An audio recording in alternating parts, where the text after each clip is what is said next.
take, the swing from the range to the golf course. I think it all stems with exactly what Roy was talking about. There was planning and preparing yourself to play. Through the years, I think I've said this a couple times today, Ted has sent me to plenty of sports psychologists through the years for golfing reasons, Homer. And I went out to Arizona, and I talked to I was on a golf school with Pia Nilsson and Lynn Marriott, and they had this thing called Vision 54. 54 represents 18 birdies, so that would be a perfect round in golf. And that's kind of what they model it after. And their big thing was think box, play box. I'm not going to get into everything they said, but the biggest thing is what's the difference between a touring pro versus the amateur who has a golf swing that cannot take it on the golf course. I get to play in a lot of pro-ams, and I try to help out. I try to entertain as much as I can, but I'm also trying to play for money. So how do I, or even our playing lessons we're doing with everyone here, is how can I perform shots when I'm kind of all over the map working with everybody? And around the golf, all I need is 20 seconds to hit a shot. That's all I need. Okay, and around the golf, you should be thinking about, out of a 4-hour round, your brain should be, 20 minutes should be actually focused on golf, where most people will focus the 4 hours. If I focused on 4 hours or something, I'd be mentally drained. And, Roy, can you throw me a ball, please? So what I do,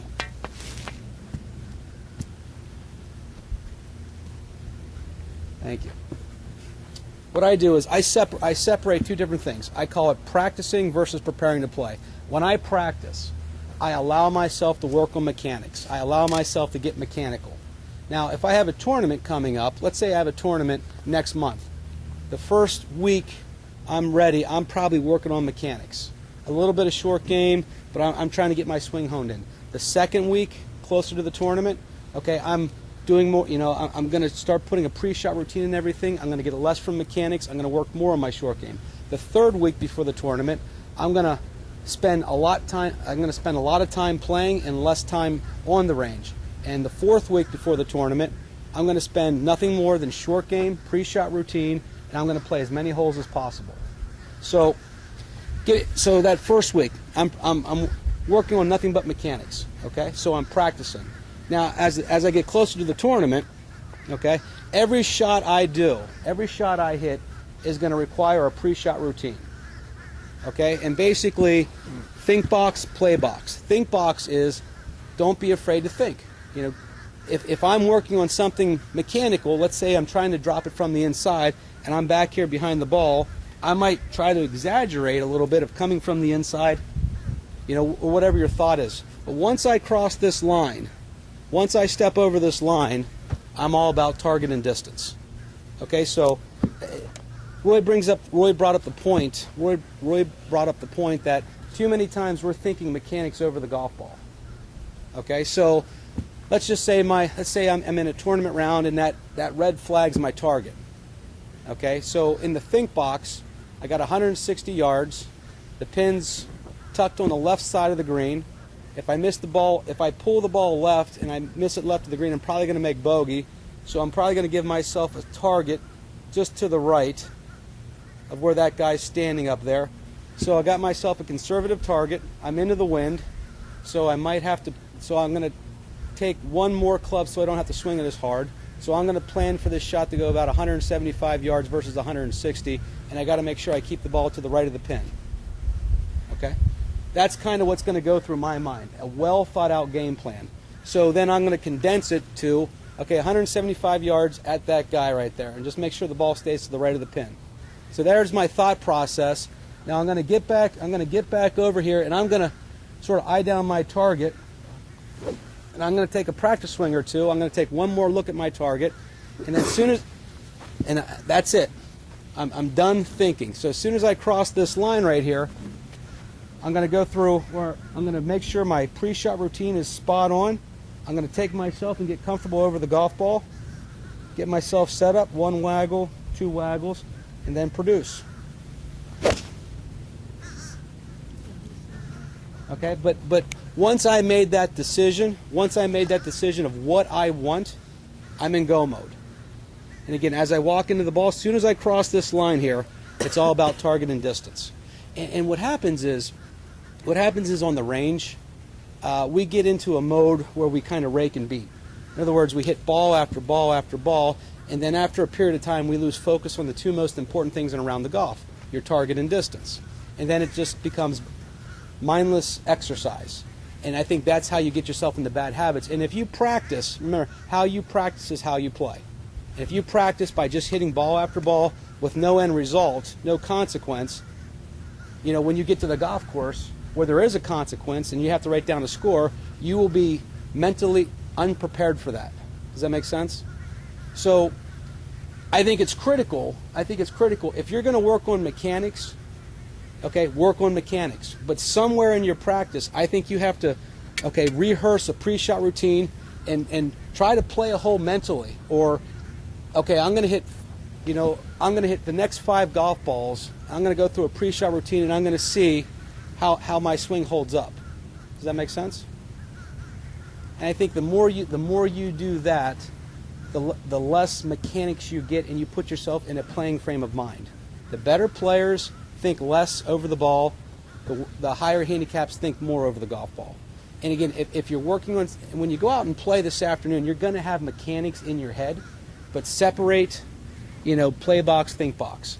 Think about what you want, rehearse it, and then once you get that feeling, waste no time, get over that line, and again, you're strictly in the target and distance. A well thought out game plan will also, if I have a well thought out game plan, my brain has a direct message on what I want to do. It's like putting someone in Iowa without a road map and say drive to California. Which way is north, which way is east. You don't know which way you're going. Versus if you have a well thought out game plan, that's your GPS. Okay, it gives you a distinction of what you want to do, and then you're going to try to achieve it. And again, if I happen to miss a shot and I think it out proper, I'm going to put myself in a position where I can at least make par. Does that make sense? So the better players have a game plan and they practice with a game plan. Okay, and I think how players wreck their golf swing is, how many times have you seen, there's certain individuals we know that just go out there and they'll say, Mark, Roy, Ted, Rick, I hit 8 hours of golf balls today. I'm getting better. And they go out to the golf course and they can't break an egg. Okay, because hitting ball after ball is not going to get the job done. I think, here's another situation. Let's say it's windy. Okay, if I'm playing a tournament if I'm getting ready to prepare and I really care about the tournament, there's a couple things I'm going to do. I'm going to look at the forecast. Okay, let's say they're calling for a windy day, the day of a tournament. What kind of shots do you think I'm going to be hitting? I'm going to be hitting a lot of low shots. So why am I practicing full swings? Okay, let's say I'm playing a golf course that's very long. Okay, I'm probably going to work on a lot of long irons, hybrids, and I'm probably going to hit a lot of chip shots around the green. Let's say I'm playing a golf course that's very short and very tight. I'm going to practice hitting a lot of long irons off tee boxes. Let's say I'm playing a golf course that has some thick rough. I might try to venture out and find some rough, and so I'm going to try to figure out where I'm going to play, the conditions I'm going to play, and then I'm going to try to mimic that in my practice sessions so I can prepare for that. When I went and played Whistling Straits in the PGA, I knew that the golf course was going to be extremely long. So I would go at Marion West, which is a short golf course. I would go to the 200-yard marker and I would hit balls in the greens. Sometimes I'd hit a drive, but I'd drive out the 200-yard marker, and I'd say over 70% of the holes I at least hit a long iron into a green just to make sure I got familiar with hitting a lot of long clubs. Does that make sense to everybody? So again, if you're playing an event or preparing for an event, it's okay to get mechanical, to work on a couple swings, but as you get closer, go ahead and throw in a pre-shot routine in there. And here's a story for you I thought was interesting. At Hazeltine, I was at the end of the range, and Sergio Garcia I was hitting balls at the very end of the range, and Sergio came up and he asked me if I could move over so he could hit some golf balls. So I said, sure, fine. And so I hit enough golf balls. I took a drink of Gatorade, and I watched him practice. I watched him warm up. The first 15 minutes, he didn't hit a golf ball.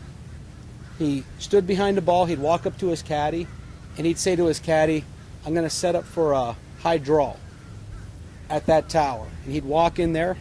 He'd set up with a ball there, and the caddy would say, good, and he'd step away. He said, then he'd go up to his caddy. He said, okay, I'm going to go for a low fade, and we're going to start it up over there, and I want it to end up over there. So he'd walk in the golf ball. He'd get himself set up. Caddy would say, good. He did it for 15 minutes. And what he worked on was setting up for the shot that he saw, and every shot he took 3 steps back and 3 steps in, and each time he took the exact same amount of seconds from when he was ready to go into the golf ball. I thought that was pretty neat, where he didn't hit a golf ball. He just worked on his, as Roy and Ted and Rick and myself harp on, his alignment, ball position, good fundamentals. And then once he got himself established, he was ready to go. So pre-shot routine, make a decision, have a game plan, and then the last thing I'm gonna tell everyone here, and this is something I do in tournaments. The first question I always ask myself in a tournament is, what's the easiest shot to play? And that's kind of where I start. And once I figure out the easiest shot to play, and that's what I go with.